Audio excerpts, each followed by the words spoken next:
اعوذ باللہ من الشیطان الرجیم بسم اللہ الرحمن الرحیم الحمد للہ رب العالمین بارئ الخلائق اجمعین والصلاة والسلام علی اشرف الانبیاء والمرسلین خاتم النبیین رحمت للعالمین ابی القاسم محمد وعلى آل بيته الطيبين الطاهرين المعصومين المظلومين لا سيما بقية الله في الأراضين. أما بعد فقد قال الله سبحانه وتبارك وتعالى في محكم كتابه وهو أصدق القائلين وقوله الحق. بسم الله الرحمن الرحيم. ومن يطع الله والرسول فأولئك مع الذين أنعم الله عليهم من النبيين والصديقين والشهداء والصالحين وحسن أولئك رفيقا. وقال في آية أخرى قل إن صلاتي ونسكي ومحياي ومماتي لله رب العالمين صلوات.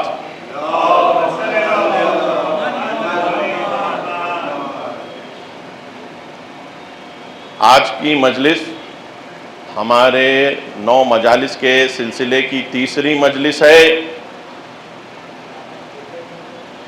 گزشتہ 2 مجالس میں یہ جو آیتیں جس کی تلاوت کا شرف میں نے ابھی حاصل کیا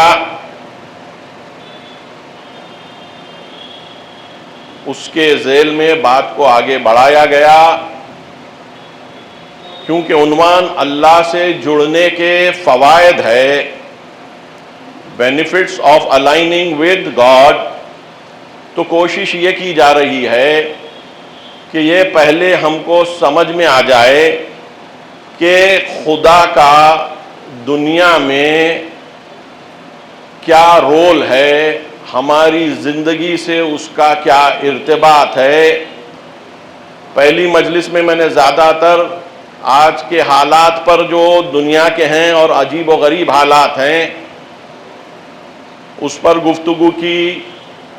امام حسین سے جڑے ہوئے لوگوں کے کردار کا جو مظاہرہ ہوا ہے انٹرنیشنل لیول پر اس پر تذکرہ کیا، اور یہ بات واضح ہو گئی کہ وہ لوگ جو ایک اصول پر رہتے ہیں، ایسے اصول جو جاوداں ہیں اور جن کو ہم اپنی تاریخ میں ڈھونڈتے ہیں تو وہ اہل بیت تک، رسول تک، قرآن تک اور پھر حقیقتاً اللہ تک جا کر رکتے ہیں.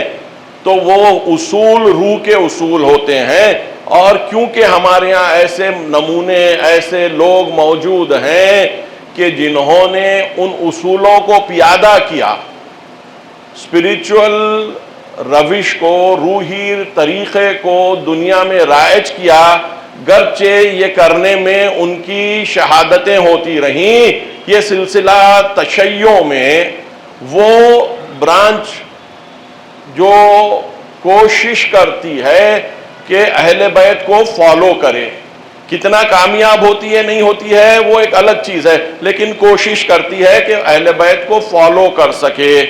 کیوں کہ اطیع اللہ و اطیع الرسول کی بات ہے. تو آیت میں نے انتخاب کی تھی، من یطیع اللہ والرسول، جو اللہ اور اس کے رسول کو فالو کرے. اور میں نے کہا یہ 69 آیت تھی سورہ نساء کی. 59 آیت وہ مشہور آیت ہے اطیع اللہ و اطیع الرسول و اولی الامر منکم. تو یہ آیت اور وہ آیت مل کے ایک ہی بات پر پہنچتے ہیں کہ رسول کے بعد کا سلسلہ بھی واضح ہو جاتا ہے. جو معیار پر رسول کی اطاعت ہوگی وہی معیار پر بعد از رسول ان کی ہوگی کہ جو رسول کے راستے پر من و ان چلتے تھے بغیر کسی کمی یا زیادتی کے، بغیر کسی کمی یا زیادتی کے. ہم کو ملتا ہے امام جعفر صادق علیہ السلام سے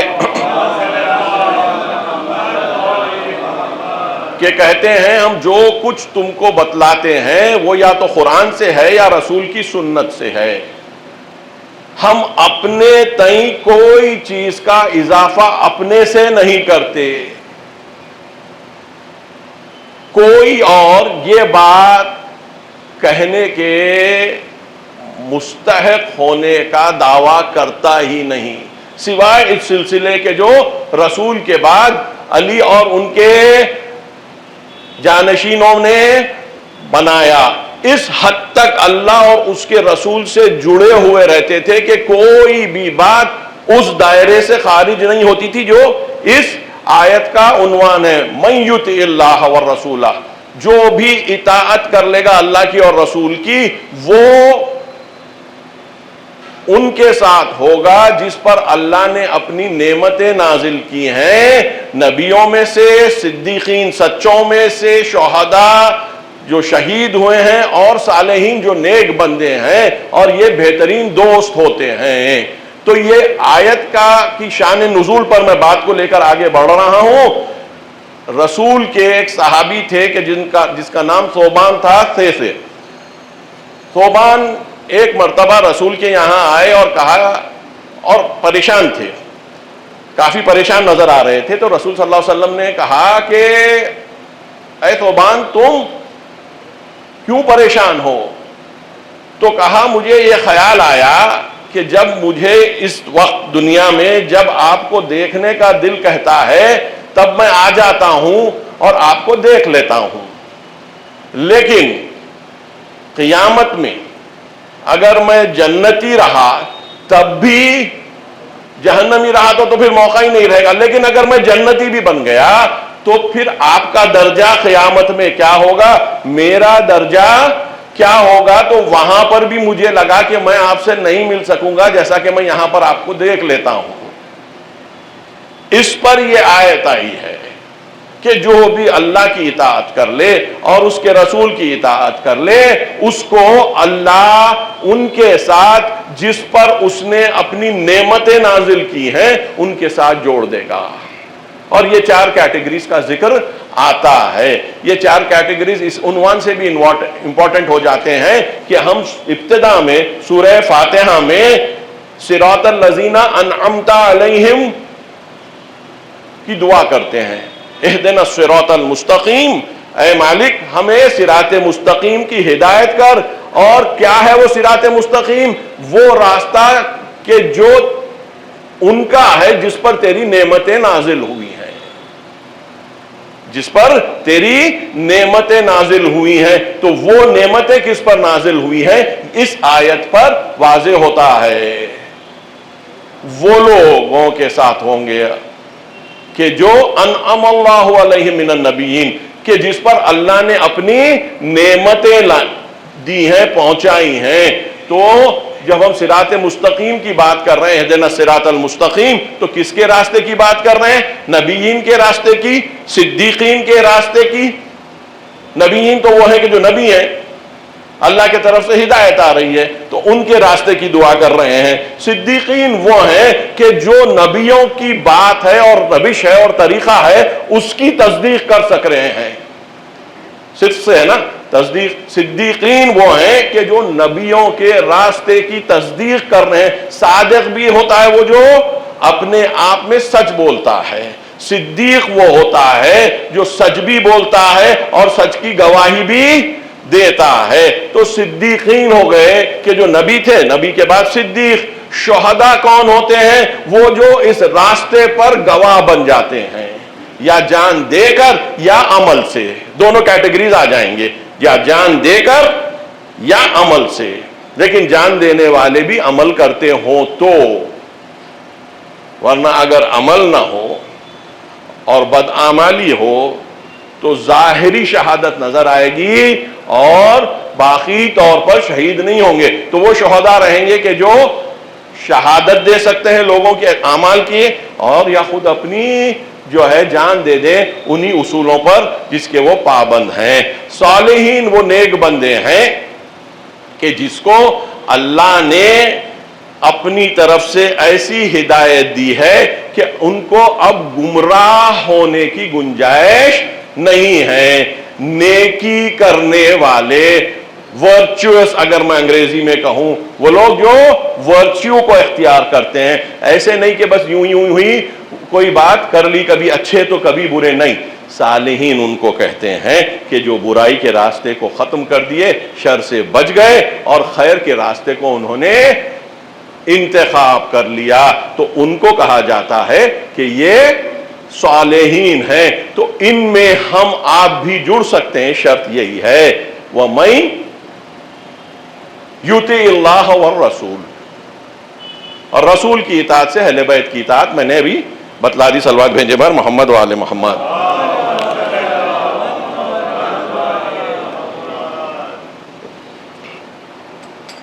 بات اور روشن کروں، کل کی گفتگو میں کافی حد تک تفصیلی کیا تاکہ ہم یہ سمجھ لیں کہ ہمارا وجود اللہ کی رحمت کا نتیجہ ہے. اللہ کی رحمت کا نتیجہ ہے. جتنی رحمت ہم کو ملی ہے وہی ہم ہیں، اور جو ہم رحمت کے بغیر اپنا اختیار استعمال کرے ہیں وہ ہم اللہ کے طرف سے نہیں ہیں. جو بھی ہم سے انجام پایا ہے، جو اللہ سے جڑا ہوا ہے، وہ پورے کا پورا اللہ کی رحمت کا ایکسٹینشن ہے. اور جہاں پر ہم نے اللہ کی رحمت کو قبول نہیں کیا، اپنے تئیں عمل کیا، ہوائے نفس کی پابندی کی، وہاں سے ہمارے میں اور اللہ میں فاصلہ ہوتا گیا، توجہ کم ہوتا ہوں. کیا ہوا؟ اللہ کی رحمت کہاں تک ساتھ چل رہی ہے؟ ہمارے وہ اعمال میں بھی شامل ہے کہ جو اللہ کی مرضی کے ہیں، یعنی اتباع اللہ اور رسول ہیں، اطاعت یطیع اللہ والرسول ہے، اور اس سے ایکسٹینڈ ہوتے ہوئے اہل بیت ہو جائیں گے، قرآن ہو جائے گی. تو یہ چیزیں جو وہاں سے نکل کر آئی ہیں وہ پوری کی پوری اللہ کی رحمت کا ایکسٹینشن ہے. اب ایک فائدہ اس میں یہ ہوا، کچھ تو پورا ہمارا وجود اللہ نے ہمارے میں ایک فطرت ایجاد کی کہ جس میں اللہ کی عبادت واضح طور پر لکھی گئی ہے. فطرت اللہ التی فطر الناس علیہا. یہ ہماری فطرت کیا ہے؟ فطرت ہماری توحید کی ہے. فطرت ہماری کیا ہے؟ توحید کی ہے. تو توحید کی اگر ہم فطرت پر باقی رہ جاتے ہیں تو ہم اللہ کی رحمت کو اللہ ہی کے ذریعے، کیوں؟ لا حول ولا قوت الا باللہ. جب ہم کوئی اور طاقت کو اور قدرت کو ریکگنائز ہی نہیں کرتے تو وہ طرف کیوں جائیں کہ جس کو ہم ریکگنائز نہیں کرتے. پوری ہماری بنوٹ، ہمارا بننا اور ہمارا باقی رہنا، یہ سب کا سب اللہ کے طرف سے ہے. اللہ نور السماوات والارض، ہمارا وجود اس کے نور سے چل رہا ہے. جیسے یہ لائٹ کسی جگہ سے جب الیکٹریسٹی آ رہی ہے تو یہ لائٹ روشن ہے، اپنے سے روشن نہیں ہے. جیسے ہی وہ سلسلہ منقطع ہوا یہ روشنی ختم ہو جائے گی. ہمارا بھی حال یہ ہے، کانسٹنٹلی بغیر کسی بریک کے اللہ ہم کو روحی طور پر بھی اور جسمی طور پر بھی زندہ رکھا ہے. ایک ایک سانس اسی کنٹینیوس اللہ کے نور کے نتیجے میں ہے، اللہ کی طاقت کے نتیجے میں. اس لیے ہم کہتے ہیں رب العالمین، سسٹین کرنے والا، ہم کو چلانے والا. ہم اپنی طاقت سے سانس بھی نہیں لے سکتے، اور اندر کی کہانی تو ہم جانتے بھی نہیں ہیں کہ ہم چل کیسے رہے ہیں. کیوں ہمارا دل دھڑک رہا ہے؟ کیوں ہمارا خون جو لیول مینٹین کر رہا ہے وہ مینٹین کر رہا ہے؟ کیوں ہماری دھڑکنیں جیسی ہیں ویسی ہیں؟ جو ہمارے پاس اندر ہو رہا ہے ہم کو اس کا کچھ بھی اندازہ نہیں ہے، اور بڑے سے بڑے ڈاکٹر کو بھی سرسری اندازہ ہے، گہرا اندازہ نہیں ہے. ہم کو انسان کی حقیقت کس طریقے سے چل رہی ہے وہ بالکل بھی ایک بہت ہی چھوٹا سا پرسنٹیج، انفینیٹیسمل اگر میں کہوں، بالکل ہی نہیں کے برابر ہمارے دائرے میں ہے. اس کے آگے ہم کچھ نہیں جانتے. تو وہ چلا رہا ہے، ہم تو سو بھی جاتے ہیں، ہم کو خبر بھی نہیں ہوتی کہ ہم کیا ہیں، کدھر ہیں، ہم کہاں ہیں اور کدھر ہیں. لیکن ہماری زندگی کی حفاظت وہ کرتا رہتا ہے. جب ہم صبح اٹھتے ہیں اور یہ سمجھ لیجئے کہ اگر وہ پرفیکٹلی ہمارے بلڈ پریشر کو، ہمارے ہارٹ بیٹ کو، ہمارے باقی جو اربوں کیفیات ہیں ان کو اگر چلاتا نہ ہوتا تو ہم سو تو جاتے، اٹھ نہ پاتے، اور اگر اٹھتے بھی تو صحت کی حالت میں نہ اٹھتے. ہم سوتے بھی ہیں اور عموماً صحت کی حالت میں طاقتور ہو کے اٹھتے. تھک کر سوئے تھے اور طاقتور ہو کر بلند ہو رہے ہیں، جاگ رہے ہیں. پرفیکشن ہمارے علاوہ ہمارے بالکل ہوش میں نہ رہنے کے نتیجے میں مینٹین کر دیتا ہے. اب ہم آتے ہیں، پہلا کام یہ لے کر چلیں کہ ٹوتھ پیسٹ ہم برش پر لگاتے ہیں. ٹھیک ہے، کبھی جتنا ہم چاہتے ہیں اس سے کم ہو جاتا ہے، کبھی ہم جتنا چاہتے ہیں اس سے زیادہ ہو جاتا ہے. پہلا کام کر رہے ہیں تو اس میں ہم اپنے ہاتھ میں برش، اپنے ہاتھ میں پیسٹ اور اپنے ہاتھ میں پریشر، ہر چیز اپنے ہاتھ میں، اور کبھی زیادہ جتنا چاہتے ہیں یا اس سے کبھی کم. اگر اللہ اس میں سے اگر یہی کام کرتا ہماری دھڑکنوں کے لیے، ہمارے خون کے لیے، ہم کبھی کی مر گئے ہوتے. ہم کہاں وہ کہاں. اب جو انسان اس کے سہارے ٹکا ہوا ہے اس کے مقابل آ جائے تو کیا ہوگا؟ کیا ہوگا؟ یہ جہنم کی جو آیتیں ہیں وہ کیوں ہیں پھر؟ اللہ چاہتا ہے کہ ہم کو جہنم میں ڈالے. ما یفعل اللہ بعذابکم ان شکرتم وآمنتم وان اللہ شاکرا علیما. اللہ تم کو عذاب دے کے کرے گا کیا؟ آیت قرآنی ہے. اللہ تم کو عذاب دے کے کرے گا کیا اگر تم شاکر رہو اور ایمان لے آؤ. شاکر رہنے کا مطلب قدردان رہنا. قدردان رہنا، جو ملا ہے اس کی قدر کرنا، اس کی ویلیو قائل ہونا کہ جو ہم کو انسانی وجود ملا ہے، جو اللہ نے اپنی روح پھونکی ہے، وہ ایک ایسی بڑی دین ہے کہ ہم اس کو امیجن نہیں کر سکتے. امیجن نہیں کر سکتے. تو جب اتنی بڑی دین کو آپ قدردانی نہیں کریں گے تو شاکر نہیں رہیں گے. تو دوسرا لفظ کیا استعمال ہوتا ہے؟ کافر. جو انسان کفران نعمت کرتا ہے اس کو کافر کہا جاتا ہے. ہر چیز لے رہا ہے لیکن قبول نہیں کر رہا ہے. خود اپنے آپ کو ایک سیکنڈ زندہ رکھنے کی گارنٹی نہیں لیتا. کچھ دیر کے لیے اگر خدا کہے، چاہے کتنا بھی پڑھا لکھا آدمی ہو، ڈاکٹر ہو، کہ تم 10 سیکنڈ 5 سیکنڈ 1 سیکنڈ کے لیے اپنے بدن کو چلا لو، اپنے بدن کو چلا لو. کوئی بھی یہ کہے گا کہ ہم کو پتہ ہی نہیں وہ چل کیسے رہا ہے کہ ہم اس کو چلا سکیں. سائیکل چلانا، موٹر سائیکل چلانا، گاڑی چلانا، ٹرین چلانا، پلین چلانا، راکٹ اڑانا، سب ٹھیک ہے، وہ جان لے سکتا ہے آدمی. یہ بدن کو چلانا کس کو کہتے ہیں کسی کو نہیں معلوم. کون سی چیز کب کس طریقے. یہ ایک مجموعہ ہے غیر متناہی، ایک انفینٹی کا سلسلہ ہے جو بالکل بتلایا جاتا ہے. کچھ لوگوں کا یہ کہنا ہے کہ 75,000 کے قریب انزائمز ہمارے بدن میں بنتے ہیں. 75,000 کے قریب انزائمز ہمارے بدن میں بنتے ہیں کہ اگر وہ صحیح طریقے سے نہ بنے تو ہم ختم ہو جائیں گے. وہ تو چھوڑیے، اگر جو پیٹ میں ہمارے بیکٹیریا ہیں، تقریباً 3 کلو ہمارا نارمل وزن بیکٹیریا ہے جو پیٹ میں ہمارے ہیں، اور وہ اگر بیکٹیریا اچھے صحیح نہیں رہے تو ہم مر جائیں گے. وہ ہمارے ہاضمے کا کام پرفیکٹلی کرتے ہیں، اور اگر ان کا پرابلم آ گیا، بہت زیادہ کبھی اینٹی بائیوٹک دینے سے ہو جاتا یہ ہے کہ یہ بیکٹیریا بھی ان بیکٹیریا کے ساتھ مر جاتے ہیں جو اینٹی بائیوٹک دے کے مارا جا رہا ہے. اس کا نتیجہ یہ ہوتا ہے کہ پیٹ کے اچھے بیکٹیریا مر جاتے ہیں اور انسان کا ہاضمہ ختم ہو جاتا ہے. اور اگر اس کو پروبائیوٹکس کے ساتھ اگر کنٹرول نہیں کیا تو وہ مر جاتا ہے.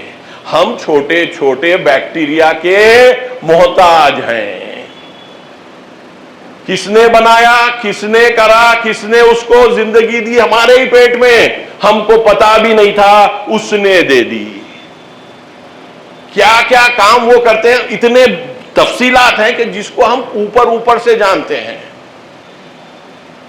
اسٹیم سیلز کا بننا، بن کے نکلنا اور جا کر ہر جگہ پر وہ بن جانا.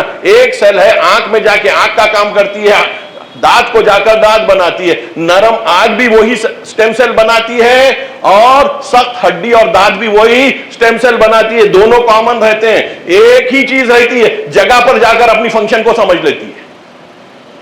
ڈیزائن دیکھیے، ڈیزائن دیکھیے، شعور دیکھیے. ہر ذرہ ذرہ اللہ کی عبادت کرتا ہے، اللہ کی شان کو قبول کرتا ہے اور تابع رہتا ہے. ہمارا پرابلم یہ ہے کہ ہم کو یہ شعور رہنے کے بعد، ہم خدا کو جاننے، اس کی طاقت کو سمجھنے کے بعد جرأت کر بیٹھتے ہیں کہ اس کی مخالفت کر لیں. یہ ہمارا پرابلم ہے. کیوں کرتے ہیں؟ آزادی دیا. آزادی کا سمپل مطلب یہ ہے، اگر کوئی آپ کے پاس کام کر رہا ہو، آپ اس کو 1000 روپے دیتے ہیں اور وہ اس عنوان سے دیتے ہیں کہ اس کو کام بتا دیتے ہیں کہ اس 1000 روپے کی یہ چیز لانی چاہیے، وہ جا کے کھا پی کے ختم کر دیتا. تو دینے والا یہ سمجھ کے اگر دے رہا ہے کہ اس آدمی میں استطاعت ہے، اس سے پہلے بھی یہ گیا تھا اور اس طریقے کا پیسہ خرچ کر کے صحیح آیا تھا اور اس میں وہ توانائی ہے اور وہ پاگل بیوقوف نہیں ہے، تو آپ کو قصوروار ٹھہرایا جا سکتا ہے کیا؟ نہیں، آپ کو قصوروار نہیں ٹھہرایا جائے گا. ہاں، آپ ایک بچے کے ہاتھ میں دے دیں گے، ایک احمق کے ہاتھ میں دے دیں گے تو کہیں گے کہ دیا ہی کیوں، اس کو اس کے اندر کیپیسٹی نہیں تھی. نارمل آدمی جس کے پاس کیپیسٹی ہو اس کو اگر آپ دیتے ہیں تو کہتے ہیں میں نے دیا اس کو یہ کام کرنے کے لیے. ہم کو بھی اللہ نیکیوں کے لیے بنایا ہے. ان شکرتم وآمنتم، تاکہ تم اللہ کا شکر کرو، قدردانی کرو اور ایمان لے آؤ. اور اللہ اس کے بعد شاکر بھی ہے اور جاننے والا بھی ہے، تمہاری ہر حرکت کو جاننے والا ہے، چھوٹی ہو بڑی ہو. اور اس کے ذریعے سے وہ تم کو اوپر لانا چاہ رہا ہے. اس نے جیسا پیٹ کا انتظام کیا بیکٹیریا رکھ کر، اسی طریقے سے ہمارے لیے، کل میں نے اشارہ بھی کیا تھا کہ فرشتوں کو، کہ جو عرش سنبھالے ہوئے ہیں، جو عرش سنبھالے ہوئے ہیں اور اس کے بعد کے فرشتوں سے ہمارے لیے استغفار کرواتا ہے تاکہ ہماری غلطیوں کو وہ ہمارے استغفار سے نہیں، خود کے فرشتوں کے استغفار سے بخش دے. کل میں نے آیت جو پڑھی تھی، ربنا وسعت کل شیء رحمتا وعلما فاغفر للذین تابوا. اے مالک، تو ہر چیز کو اپنی رحمت اور علم سے احاطہ کیے ہوئے ہے، انکمپس کیے ہوئے ہے. تو ان لوگوں کو جو تجھ سے رجوع کرتے ہیں. توبہ کا مطلب پلٹنا، رجوع کرنا، اپنے اعتراف کر لینا. توبہ کا مطلب یہ ہے کہ جو آپ غلط گئے تھے اس کو صحیح کر لینا. اس لیے قرآن کہتا ہے یحب التوابین ویحب المتطہرین، اللہ محبت کرتا ہے توبہ کرنے والوں سے. تم غلط گئے تھے نا، تم صحیح راستے پر نہیں تھے نا، توبہ کر لو، میرے فرشتے تمہارے لیے استغفار کریں گے. کیا کہہ کر کر رہے ہیں؟ فاغفر للذین تابوا واتبعوا سبیلک. اور اے مالک ان کے لیے تو غفران کر دے کہ جو تیرے راستے کو اختیار کر لیے ہیں. کیا کیا انہوں نے؟ توبہ کی اور اللہ کے راستے کو، سبیل کو اختیار کر لیا. وقہم عذاب الجحیم، اور تو ان کو جہنم کی آگ سے بچا دے. اب بتلائیے کہ کیسا ہمارا رحمان رب ہے کہ ہماری غلطیوں کو ایسی جگہ سے سدھار رہا ہے جس کا ہم کو اگر یہ وحی نہ ہوتی، یہ قرآن نہ ہوتی تو شعور نہ ہوتا. کیسا رب غفور ہے، کیسا رب رحیم ہے. میں نے اشارہ کیا تھا کہ وجود ہمارا اس کی رحمت، اس کے غفران، اس کی دی ہوئی علمی صلاحیت، اس کے شعور سے بنی ہوئی ہے. جب یہ سب کچھ ہے، ہم دوسری چیزوں کو تو سمجھ لیتے ہیں، دیکھ لیتے ہیں، لیکن ہم کو اللہ نظر نہیں آتا. ہر شے نظر آ جاتی ہے، جو لیسا کا مثل ہی شے ہے وہ نظر نہیں آتا. ہر چیز پہ نظر ہوتی ہے. کیوں؟ کہ ہم نے آنکھوں سے دیکھنا سیکھ لیا، بصارت بنا لی، بصیرت کھو دیے گئے. ذرا سی توجہ ہو جاتی تو اللہ زیادہ، دنیا اس کا سایہ نظر آتی. اگر نظر گہری ہو جاتی تو اللہ حقیقت اور دنیا مجاز نظر آتی. پاسبل ہی نہیں ہے کہ یہ سب ادلہ رکھنے کے بعد، یہ سب پروفز رکھنے کے بعد انسان کے پاس اللہ جیسی ہستی کا احساس نہ ہو. یہ جس کا تذکرہ اللہ کر رہا ہے، نبیین کا، صدیقین کا، شہداء کا اور صالحین کا، یہ ان کے ساتھ ہم کو قرار دے گا اگر ہم اللہ کی بات سن لیں. وہ اس لیے ہے کہ ان کے وجود میں اللہ کا وجود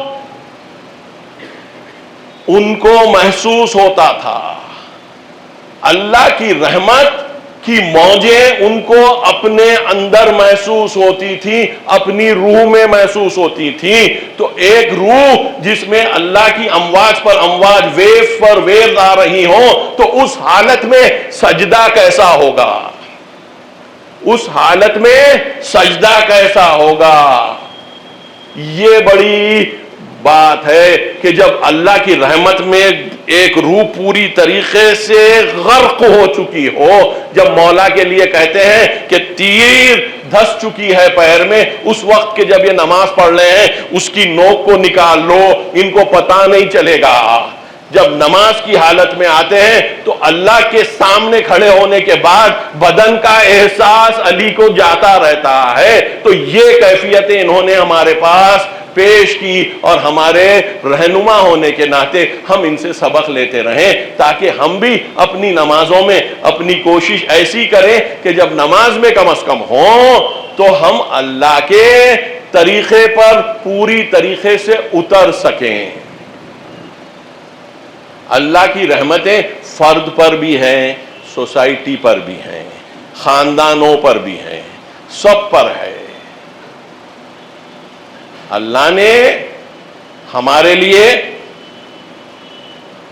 نہ فقط خود کی خلقت کی، لیکن ازدواج کے ذریعے سے ہمارے لیے ایک فیملی تشکیل کرنے کی کیپیسٹی ایجاد کی. خود یہ کہ سن ہوتے جاتے ہوئے ماں باپ کو ایسی اولاد ملے کہ جو بالکل تازی اور بالکل ان سے مشابہت فقط صورت شکل کی رکھے، لیکن ان کی جو سیلز کی طاقت ہے وہ پوری کی پوری نہیں ہو.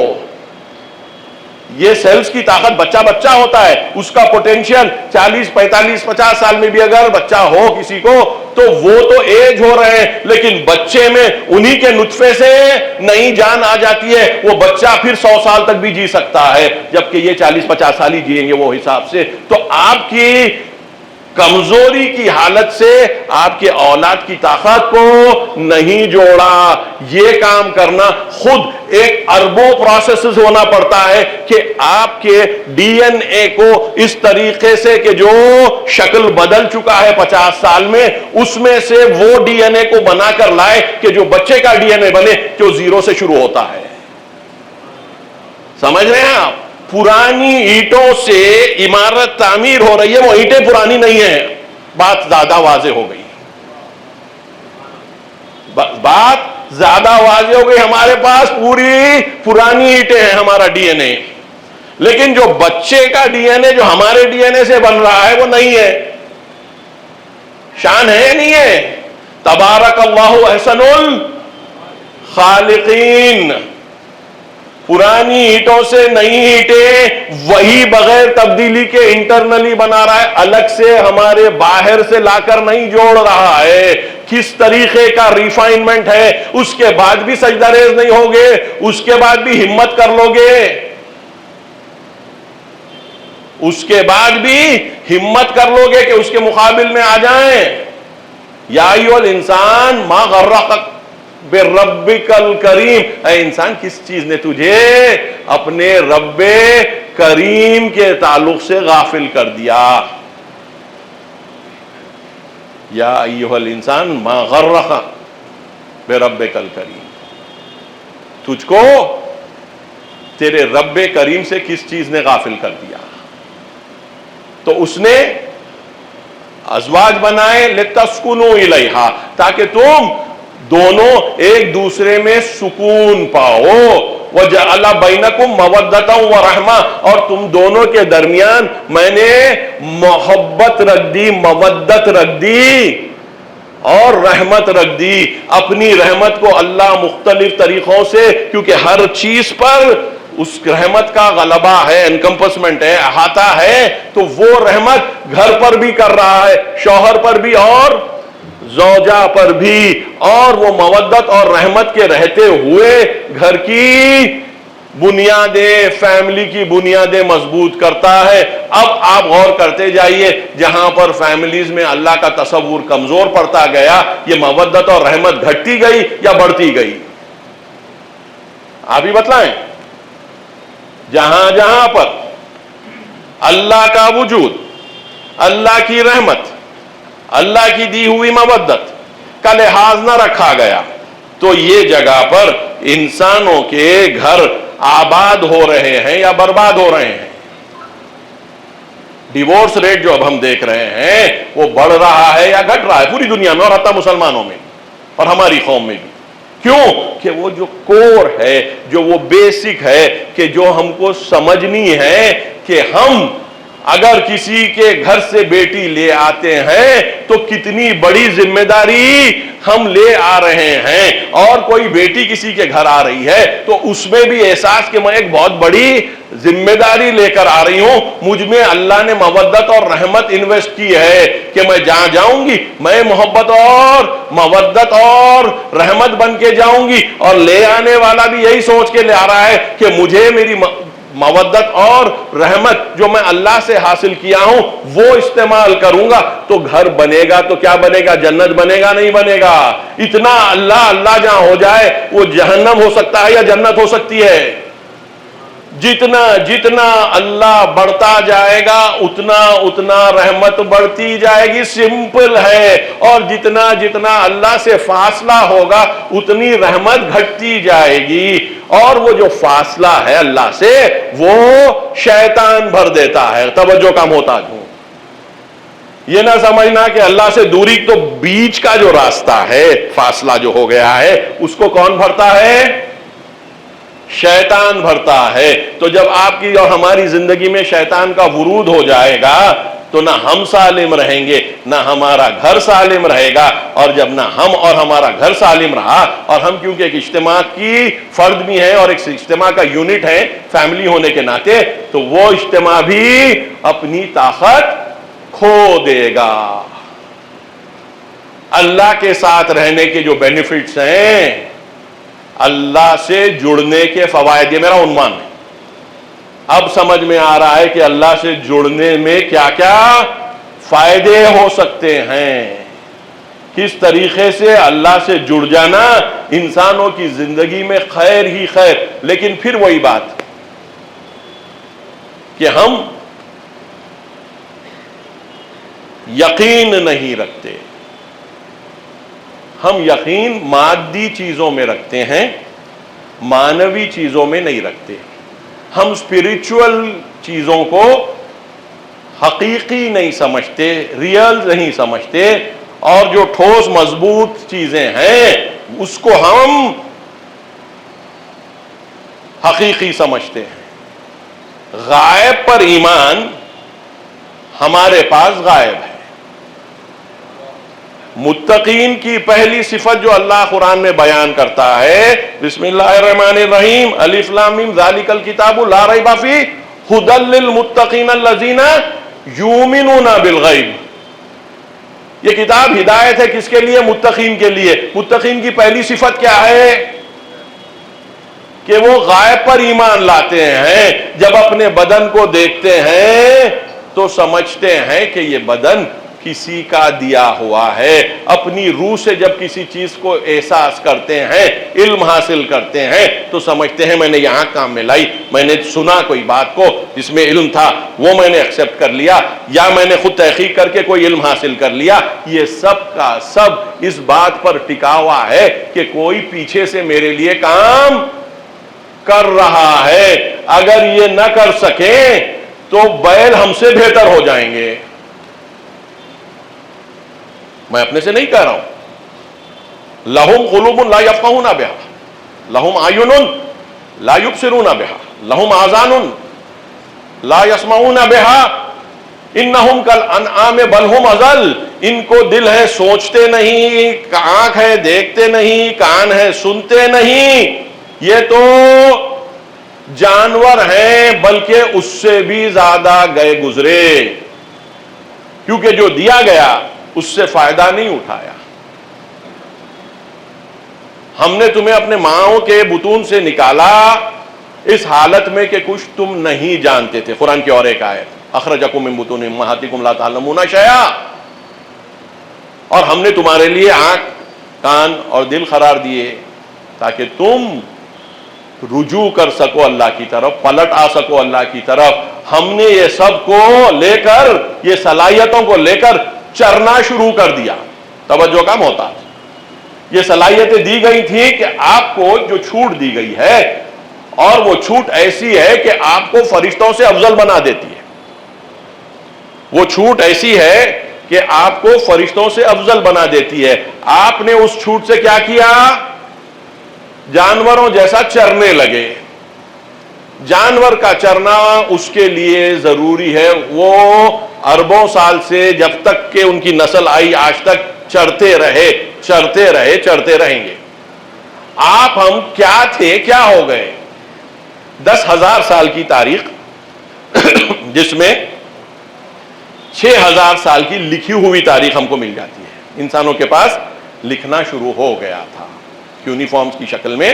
آج جو ہم صدن عراق کہتے ہیں, ایران کا جنوبی حصہ, عراق کا جنوبی حصہ, کہ جہاں کے اوپر لکھنے کی روش ہو گئی تھی کہ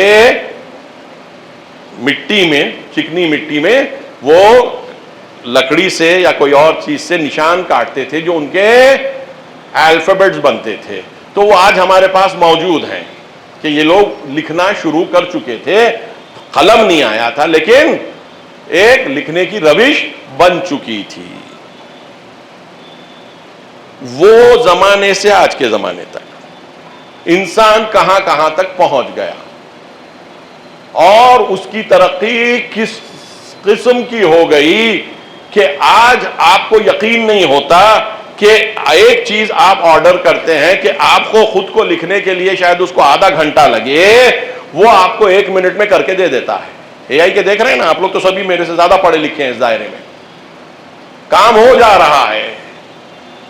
کیسے ہو رہا ہے کہ آپ کے جس طریقے سے کیلکولیٹر ایک زمانے میں آ کے آپ کو ملٹیپلیکیشن, ڈویژن, اور جب سائنٹیفک کیلکولیٹر آ گئے تو آپ کو اور بھی آسانی ہو گئی, آپ دوسرے ہائر کیلکولیشن میتھمیٹکس کے کر سکے, ٹریگنومیٹرک کیلکولیشن. ویسے ہی اب بات آ گئی ہے آپ کی زبان کو, یہ زبان کا کیلکولیٹر ہے سمجھ لیجئے ایک طریقے سے. جیسا آپ ملٹیپلیکیشن ڈویژن کے لیے یوز کر رہے تھے, ویسی اب انہوں نے نیورل نیٹ ورکس کو اسٹڈی کر کر انسان کو کس طریقے سے علم حاصل ہوتا ہے اور وہ کس طریقے سے اس کو میموری سے نکالتا ہے, اس کو اسٹڈی کرنے کے بعد یہ انہوں نے کام کر لیا. تو ایک دور تھا کہ جب ایڈیشن ملٹیپلیکیشن جو میتھمیٹیکل پارٹ تھا وہ انسان کیلکولیٹرز کے ذریعے سے, پھر بعد میں ہائی اینڈ کمپیوٹرز کے ذریعے سے کرنے لگا. آج جو کام کر رہا ہے وہ اس نوعیت کا ہے کہ اب آپ کی جو دماغی کیفیت ہے اس کو پورے کام کو کور کر لے گا.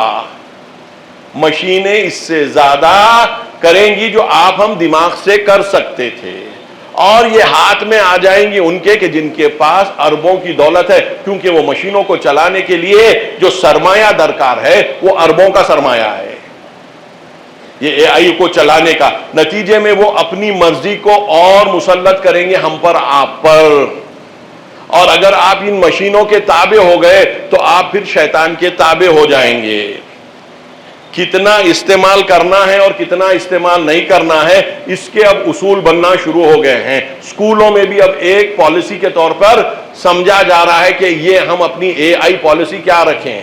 ہمارے اسکول میں بھی اب یہ پروسیس جاری ہے کہ بچوں کو کس حد تک اے آئی کی ایکسس دیا جائے تاکہ ان کے لکھنے پڑھنے کی صلاحیت اس سے ختم نہ ہو جائے. بات یہاں تک آ رہی ہے. سوال یہ ہے کہ اگر خالی ہم اسی میں رہ جائیں گے تو ہم وہ کام نہیں کر پائیں گے جو ہمارے روح کا کام کسی شکل سے کوئی کمپیوٹر کر ہی نہیں سکتا، نہ کوئی اے آئی کر سکتی۔ اے آئی کچھ بھی نہیں، اے آئی جانتی نہیں کہ کیا ہو رہا ہے، ان کو ایسا، آپ اے آئی کو کوئی جو پروگرام سمجھ رہے ہیں اس کو حس نہیں ہے، کانشیسنس نہیں ہے، یہ ڈیٹا کلیکٹر، جیسا آپ کے ہاتھ میں کیلکولیٹر ہے، کیلکولیٹر ملٹیپلیکیشن جو کر کے دے رہا ہے اس کو احساس نہیں ہے وہ ملٹیپلائی کر رہا ہے یا ڈیوائڈ کر رہا ہے، ویسے ہی اے آئی کے جتنے بھی ماڈلز ہیں ان کو نہیں پتا کہ یہ وہ کر رہے ہیں، ان کو کچھ بھی نہیں پتا، وہ کانشیس نہیں ہے، ان کو آرڈر ملتا ہے وہ ارینج کر سکتے ہیں، اور کیونکہ وہ فن حاصل ہو گیا ہے وہ کر رہے ہیں، تو آپ کا شعور جو ہے وہ ان کا شعور نہیں ہے۔ اب سوال آگے یہ ہوتا ہے کہ انسان اگر کمپٹیشن میں جائے گا تو کیا شعور کی بیسس پہ جائے گا یا وہ صلاحیت کی بیسس پہ جائے گا جو کمپیوٹرز کے ذریعے سے، اے آئی کے ذریعے سے مل رہا ہے؟ یہ دو الگ الگ گروپ بن جائیں گے کہ جو شعور کو بلند کرتے جائیں گے اور ساتھ میں اے آئی کو بھی یوز کر سکیں گے، دوسرے شعور کو بلند نہیں کر پائیں گے، اے آئی کو یوز کریں گے، اے آئی ان کو ختم کر دے گا، اے آئی ان کو ختم کر دے گا، ان کی شعوری صلاحیت کو ختم کر دے گا۔ تو ہم اگر شعوری صلاحیت کو اپنی اضافہ کرنے کی خواہش رکھتے ہیں تو اللہ سے جڑنا ضروری ہو گیا ہے، بغیر اس کے ہم سوائے یہ کہ ظالم ہوں گے یا ظالموں کے ساتھ دینے والے ہو جائیں گے، کوئی اور آپشن ہی نہیں ہے، یا ہم ظالم ہو جائیں گے یا ظالموں کا ساتھ دینے والے ہو جائیں گے۔ انسانوں کی بقا کرنے کے لیے ہم نہیں رہیں گے۔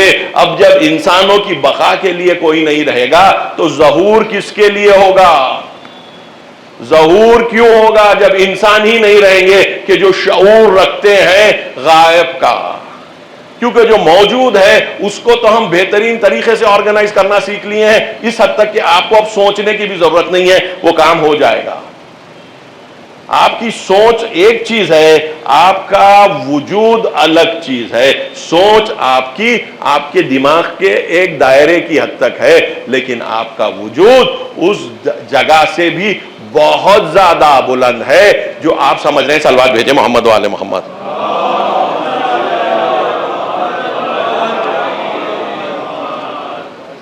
دلیل لے آتا ہوں کہ میں یہ کیوں کہہ رہا ہوں کہ آپ کا جو خود کا وجود ہے وہ یہ آپ کے دماغ کے وجود سے بہت بڑا ہے۔ وہ مشہور آیت الستو بربکم قالوا بلی، اللہ نے جب آدم کے ذریت سے ان کو پھیلانا شروع کیا، وہ آگے بڑھنے لگے، تو اس سے پہلے کہ وہ دنیا میں آتے اللہ نے روح کو جو ان میں پھونکی تھی اس سے سوال کیا، اس سے پہلے کہ وہ دنیا میں آتے، کہ کیا میں تمہارا رب؟ الستو بربکم قالوا بلی شہدنا۔ تو ہم سب نے یہ کہا اس وقت پر جب ہی ہم کو دماغ استعمال کرنا نہیں آتا تھا، دماغ کام لیتا نہیں تھا، ہم کچھ نہیں جانتے تھے، ہم یہ پری فزیکل سٹیٹ کی بات کر رہا ہوں، ہم مادی ہونے سے پہلے کی بات کر رہا ہوں۔ اللہ جب روح پھونک رہا ہے، پھونک کر پوچھ رہا ہے کہ میں تمہارا رب ہوں یا نہیں ہوں، ہم جواب دیتے ہیں کہ تو ہمارا رب ہے، اور ہم گواہی بھی دیتے ہیں کہ تو ہمارا۔ اللہ نے فقط پوچھا تھا، گواہی نہیں مانگی تھی۔ اللہ نے پوچھا تھا الستو بربکم، کیا میں تمہارا رب نہیں ہوں؟ کہا کہ ہاں کیوں نہیں ہے، قالوا بلی، ہاں تو ہے، اور ہم اس کے گواہ ہیں۔ یعنی ہم اپنی روحی وجود کو اللہ کے ذریعے سے سپورٹ مل رہا تھا، اس کے شاہد تھے۔ توجہ کم ہوتا جو، یعنی ہماری روح کو جو اللہ نے پہلے خلق کر لیا تھا اس سے جب سوال ہو رہا تھا، وہ روح کو پتا تھا میں جی رہی ہوں فقط اور فقط اللہ کے مجھے زندہ رکھنے کے نتیجے میں۔ یعنی میرا سسٹینر، میرا رب کون ہے؟ اللہ ہے۔ یہ کیوں پوچھ لیا اللہ نے؟ کہ وہ روح جب بدن سے جڑ جائے گی اور اس کو احساس نہیں ہوگا تو جیسے میں نے کل بیان کیا تھا کہ جو اربوں واسطوں سے یہ بدن آیا ہے وہ آپ کو اللہ تک نہیں پہنچائے گا۔ اربوں واسطوں سے جو بدن آیا ہے، کل کی مسجد میں میں نے کافی تفصیلی بات کی ہے، وہ ہم کو اللہ تک نہیں پہنچائے گا. ہماری روح اللہ سے ڈائریکٹ لنک رکھتی ہے، وہ ہم کو اللہ سے چھوٹنے نہیں دے گی. فرق اتنا ہے کہ بدن سے جڑ جانے کے بعد بدن رکاوٹ نہ بن جائے، روح بدن میں رہتے ہوئے اللہ سے اسی طریقے سے جڑ جائے کہ جس طریقے سے جڑنے کا حق ہے. یہ سب سے بڑا کارنامہ ہے جہاں پر تم کو شکر اختیار کرنا ہے اور ایمان لانا ہے. اگر رحمت کا احساس نہیں ہو، کل کی مجلس میں اشارہ کیا تھا، ہمارا پورا وجود اس کی رحمت کا نتیجہ ہے، اس کے علم کا نتیجہ ہے. رحمت پرپس بنتی ہے، وجود روش بنتا ہے. ہماری خلقت پوری اللہ کے علم سے ہوئی ہے، لیکن مقصد خلقت وہ رحمت ہے. مقصد خلقت وہ رحمت ہے. اگر ہم کو یہ بات سمجھ میں آ جائے، یہ بدن کے ساتھ، اور یہ بدن ہمارے لیے حجاب نہ بن جائے، رکاوٹ نہ بن جائے، تو آپ سوچئے ہم کیسی سوسائٹی بن جائیں گے، کیسے انسان بن جائیں گے کہ جس کو اپنی روح کا احساس اس بدن میں ہو رہا ہو. بدن کا احساس تو سب کو ہوتا ہے، مگر اس انسانی بدن میں انسانی روح جو سب سے اعلیٰ چیز ہے، جس کو پھونکنے کے بعد بدن میں اللہ کہہ رہا ہے تبارک اللہ احسن الخالقین، واسطے ختم کر کر ایک ایسی چیز کو ڈالا ہوں کہ جو میری روح ہے، وہ روح اب تمہارے میں ہے، اس میں کوئی واسطہ نہیں ہے. کہہ رہا یہ میری روح ہے جو تم کو دیا ہوں، واسطہ ہوتا تو نہیں کہتا. میں نے کل اشارہ کیا تھا. اب اگر یہ روح رکھنے کے بعد اس روح کا ہم کو اندازہ بھی نہ ہو، تو ہم میں اور وہ جو اللہ کو نہیں مانتے یا مانتے ہوئے اس کا خیال نہیں رکھتے، اس کی عظمت کو قائل نہیں ہوتے. ما غرک بے ربک الکریم، اے انسان کس چیز نے تجھے رب کریم سے غفلت میں ڈال دیا، دھوکے میں ڈال دیا؟ تو اب آپ بتلائیے، اب یہ ہو سکتا ہے یا نہیں ہو سکتا؟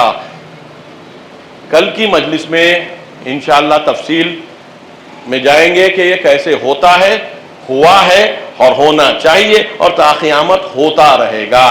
روش ہم کو بنانی نہیں ہے، روش ائمہ نے، قرآن نے، رسول نے اور اللہ نے بنا دی ہے کہ تم کو اس طریقے سے اگر جینا ہو تو دیکھو روش ہماری یہ ہے.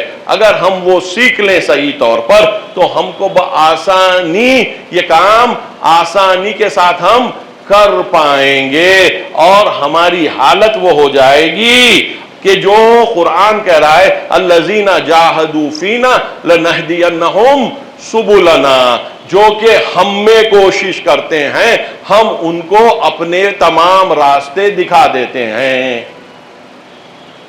اللہ کا احساس ہوگا تو اللہ میں کوشش ہوگی. بات سیدھی ہے. اللہ کا احساس ہوگا تو اللہ میں کوشش ہوگی. دنیا کا احساس ہوگا تو دنیا میں کوشش ہوگی، دنیا کی کوشش ہوگی. اللہ کا احساس ہوگا تو اللہ کی کوشش ہوگی، اللہ میں کوشش ہوگی. اللہ کہہ رہا میرے میں کوشش کرو. الذین جاہدوا، جو شدت سے کوشش کرتے ہیں ہم میں، ہم ان کو یقیناً اپنے راستے دکھا دیتے ہیں. مالک تو دکھ جائے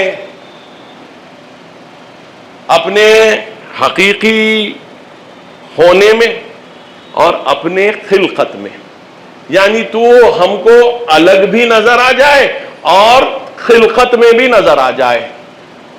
ائمہ سے دعا ملتی ہے ربی حبلی کمال الانقطاع الیک، اے مالک مجھے تمام چیزوں سے کٹ کر تجھ کو سمجھنے کی صلاحیت، تجھ سے جڑنے کی صلاحیت دے دے.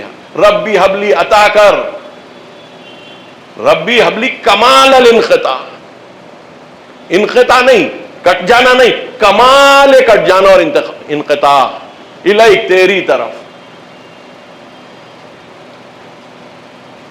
وَأَنِرْ أَبْصَارَ قَلْبِي بِنُورِ قُدْسِكَ، اور میرے دل کی آنکھ کو اپنے مقدس نور سے منور فرما. صحیفہ سجادیہ کی دعا کہ تو اپنے نور سے میرے دل کی آنکھ کو، یہ آنکھ نہیں، دل کی آنکھ کو منور فرما. جب میری کیفیت یہ ہو جائے گی تو میں ایک تو تجھے بغیر کسی چیز کے دیکھوں گا اور دوسری تیری کائنات میں تجھی کو دیکھوں گا.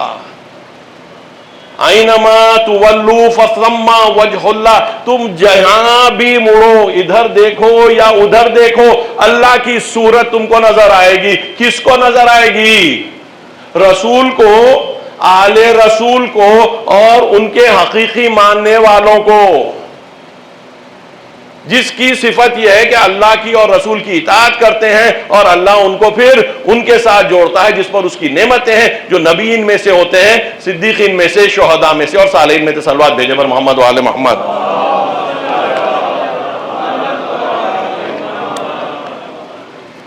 تو یہ اگر ہمارے میں آ جائے اور اگر یہ نہ آئے تو دنیا ہم کو کھینچ لے. اندھا کتنی دور تک جا سکتا ہے؟ کہیں نہ کہیں ٹھوکر لگے گی، کہیں نہ کہیں راہ گم ہو جائے گی. پوچھنے والے بھی اگر راستہ نہ دکھا سکیں اور وہ خود اندھے ہوں اور بستی کی بستی اندھی ہو جائے تو اب یہ کارواں اندھوں کا کہاں جائے گا؟ لہم اعین لا یبصرون بہا، یہ لوگ وہ ہیں کہ جن کو آنکھیں ہیں لیکن دیکھتے نہیں ہیں. قوموں کی قومیں ایسی ہو جاتی ہیں اور ان کو یہ یقین ہوتا ہے کہ ہم بہت صحیح ہیں، بہت صحیح ہیں. اے رسول، کیا ہم تمہیں ان کے بارے میں دکھا دیں کہ جس کے بارے میں یا اطلاع دے دیں کہ جو اعمال کے تعلق سے سب سے زیادہ خسارے میں ہیں؟ قرآن کی آیت. اے رسول، کیا ہم تمہیں ان کے بارے میں اطلاع دے دیں جو اعمال کے تعلق سے سب سے زیادہ نقصان اٹھانے والے ہیں؟ وہ لوگ کون ہیں؟ الذین ضل سعیہم فی الحیاۃ الدنیا وانہم یحسبون انہم یحسنون صنعا. یہ وہ لوگ ہیں کہ جن کی دنیا میں کوششیں بیکار گئیں، جن کی دنیا میں کوششیں بیکار گئیں اس حالت میں کہ یہ سمجھتے تھے کہ ہم بہترین کام کر رہے ہیں.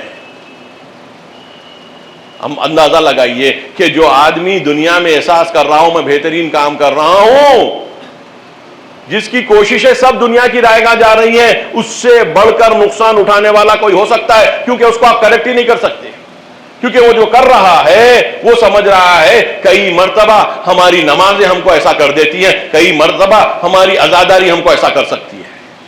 اگر ہم اپنے آپ کو کسوٹی پر اللہ، رسول اور اہل بیت کی نہ تولتے رہیں، ہماری نالج کبھی ہمارے لیے اللہ کے مقابل میں سب سے بڑا حجاب اور رکاوٹ بن جا سکتی ہے. ہمارا دین خالصتاً لوجہ اللہ نہ ہو، اللہ کے لیے پیورلی نہ ہو، تو ہم اپنے سوشل سٹیٹس کے لیے نماز پڑھاتے ہیں، ممبر پہ بڑھتے ہیں، مجلس میں جاتے ہیں، مجلس میں اپنے آپ کو یا مرثیہ خان یا نوحہ خان بن کر پیش کرتے ہیں، لیکن للہ نہیں ہے. اگر للہ نہیں ہے اس میں کوئی خیر ہو ہی نہیں سکتا، کیونکہ تمام خیر پلٹ کے جاتا ہے اس اللہ کی طرف جو الحمدللہ رب العالمین ہے. بسم اللہ کے بعد جو بات کہتا ہے تمام تعریفیں اللہ کی ہیں. کوئی خیر ہو ہی نہیں سکتا سے جو جا کر اللہ سے نہ جڑے، سوال ہی پیدا نہیں ہوتا. اگر کوئی خیر انڈیپینڈنٹ ہوتا تو ہم کو چاہیے تھا اس کی بھی عبادت کریں. کوئی خیر کیونکہ انڈیپینڈنٹ نہیں ہے تو اس لیے تمام الحمد یعنی تمام حمد کس کے لیے ہے؟ الحمدللہ رب العالمین، جو عالمین کا رب ہے، سسٹینر ہے، لارڈ ہے. وہی اب جا کے آیت آگے ایاک نعبد و ایاک نستعین میں کنورٹ ہوتی ہے. ہم تیری عبادت کرتے ہیں اور تجھ ہی سے مدد مانگتے ہیں. خالص اللہ کی عبادت اور خالص اللہ سے مانگنا، یہ ہم کو الحمدللہ سے ہی خود نکل کے آ جاتا ہے کہ تمام خیر وہ خود ہی کر سکتا ہے. اب اس کا اور کیا عملی شکل بنتی ہے وہ آگے کے مجالس میں انشاءاللہ روشن کروں گا کہ مانگنا کہاں تک، کدھر، کس طریقے پہ صحیح ہوتا ہے اور کس طریقے پر غلط ہو سکتا ہے. لیکن ایک کسوٹی یہ ضرور یاد رکھ لیجئے، مانگا فقط اور فقط اللہ سے جا سکتا ہے. قرآن کی آیت ہے ایاک نعبد و ایاک نستعین. اگر کہیں پر کچھ اور طریقے بتلائے گئے ہیں تو اس کی بھی جو ہے میں تفصیل انشاءاللہ آگے کے مجالس میں کر لوں گا. لیکن مین فیکٹر یہ ہے کہ جہاں جہاں پر بھی مدد آئے گی ڈائریکٹلی اللہ سے جڑ کر ہی آئے گی، چاہے وہ واسطہ کسی کا ہو جائے۔ یہ ایک چیز آپ ذہن میں رکھ لیں کہ خیر فقط اور خیر نکل سکتا ہے کس کے؟ حتیٰ شفاعت کے لیے بھی اللہ وہی کہتا ہے کہ جس کو اللہ نے اذن دیا ہے وہ قیامت کے دن شفاعت کریں گے، ہر کس اور ناکس کو شفاعت کا حق نہیں ہوگا۔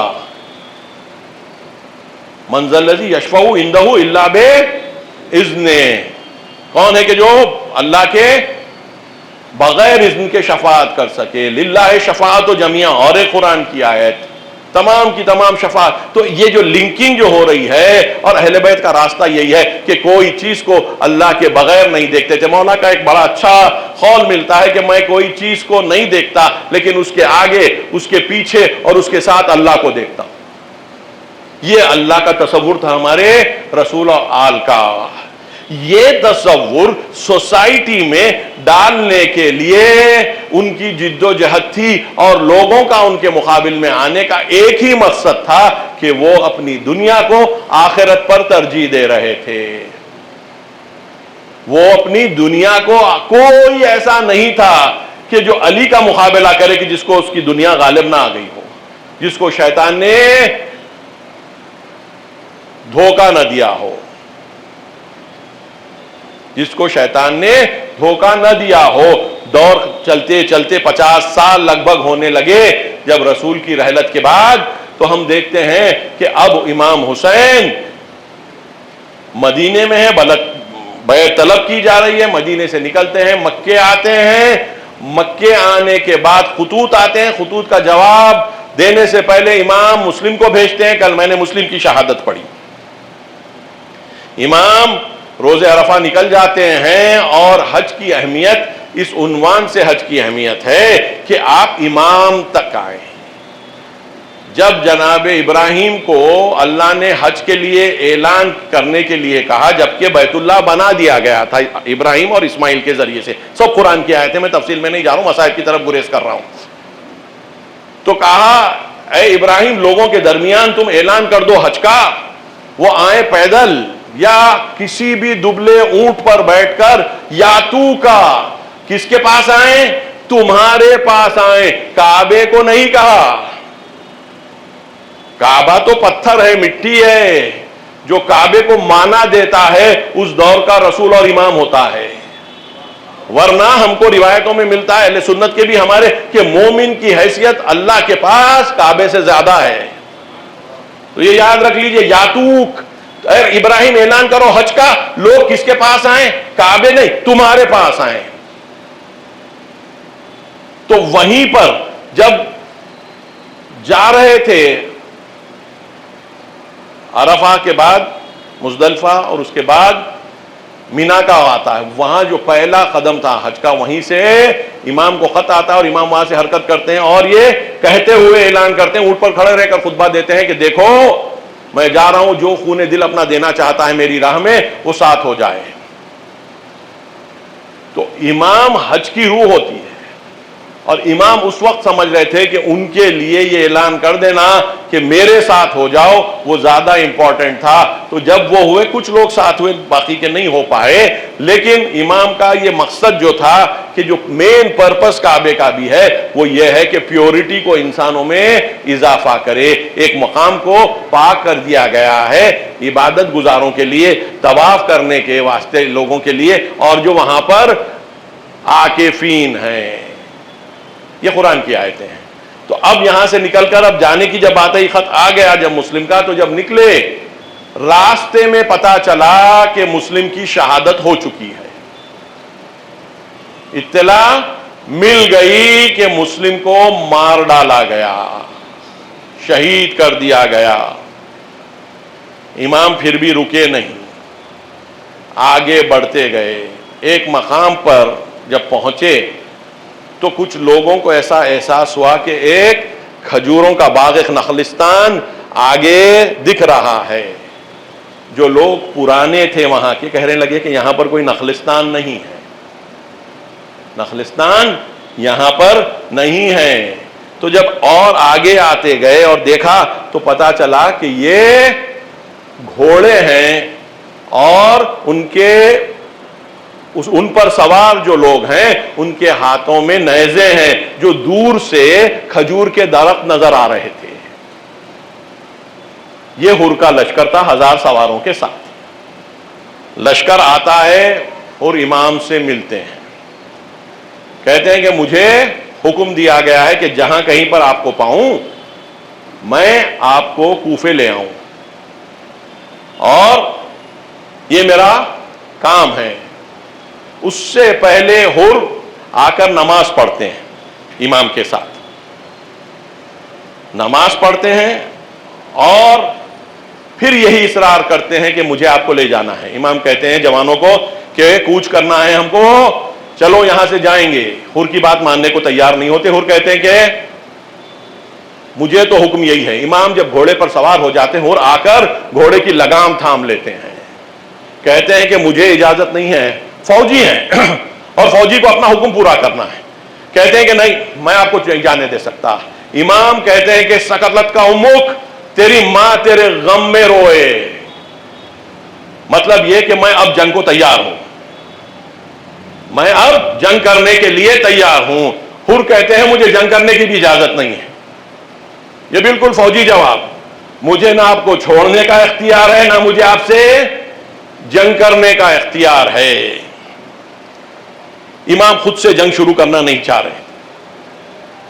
حر سے کہتے ہیں کہ کیا کریں. حر کہتے ہیں کہ میں پھر خط لکھتا ہوں اور جب تک کہ جواب نہ آئے ہم ایک تیسرا راستہ اختیار کر لیتے ہیں جہاں پر ہم آگے بڑھیں گے. نہ آپ مدینے کی طرف پلٹیے, نہ آپ کوفے کی طرف جائیے. اس راستے پہ ہم آگے بڑھیں گے اور اس کے بعد اگر جواب آئے گا تو اس جواب کا میں منتظر ہوں, میں خود سے کچھ نہیں کر سکتا.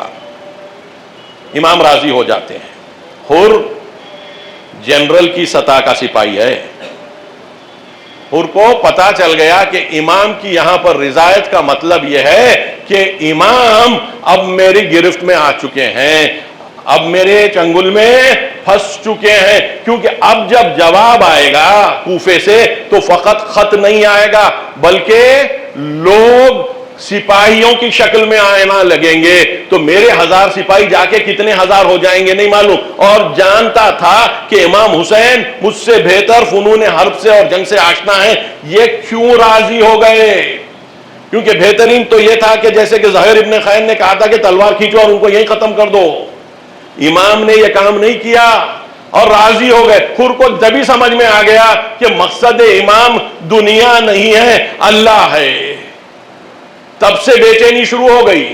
لیکن لے کر گیا اور جب جواب آیا تو اس وقت آیا کہ جب کربلا پر امام حسین پہنچے 2 محرم کو اور فوجی بھی آنے لگے کہ جیسا امکان تھا. فوجیں اکٹھا ہونے لگیں. 7 محرم کو پانی بند کر دیا گیا اور اس کے بعد 10 محرم سے پہلے جنگ کرنا چاہ رہے تھے. 9 کی شام امام ایک دن کی فرصت مانگ لیتے ہیں حضرت عباس کو بھیج کر. 10 محرم کی جنگ شروع ہوتی ہے. پہلا حملہ جو کرتے ہیں اشقیاء, اس میں کئی اصحاب امام کے شہید ہو جاتے ہیں اس حملے کو روکنے میں. اس لیے کئی شہداء کے ہمارے پاس تفصیلی الگ الگ شہادتیں نہیں ہیں, کیونکہ جو پہلے حملے میں مارے گئے وہ پورے کے پورے شہید ہو گئے, الگ الگ 1 to 1 کمبیٹ میں نہیں شہید ہوئے. تو اب جب یہ شہادتیں ہو گئی, اب حر کو سمجھ میں آ گیا کہ جنگ اختتام حسین کی شہادت پر ہی کرے گی. تو اس وقت کنارہ کشی کرتے ہیں اور گھوڑے کو ایڑ لگا کر حسین کے لشکر کی طرف آتے ہیں. ظاہراً امام کو دیکھ لیے ہیں اور اپنے سپر کو پلٹا دیتے ہیں تاکہ یہ احساس نہ ہو کہ میں جنگ کی نیت سے آ رہا ہوں, میں اپنے آپ کو سرنڈر کرنے کے لیے آ رہا ہوں. یہ علامت رہتی ہے کہ جب آپ اپنا سپر پلٹا دیتے ہیں تو آپ کا ارادہ جنگ کرنا نہیں ہے. آتے ہیں تو سب سے پہلے کہتے ہیں کہ کیونکہ ارادہ امام حسین کا کیا تھا, امام سے ملاقات ہوتی ہے. کہتے ہیں یا امام, کیا میرا گناہ بخش دیا جائے گا؟ کیا میرا گناہ بخش دیا جائے گا؟ امام کہتے ہیں تمہارا گناہ بخش دیا جائے گا مگر تم آؤ تو صحیح, مہمان ہو. حر کہتے ہیں کہ یا امام, میں آنے کے لیے نہیں آیا ہوں, مجھے اجازت دے دیجئے کہ میں جا کر آپ پر اپنی جان دے دوں.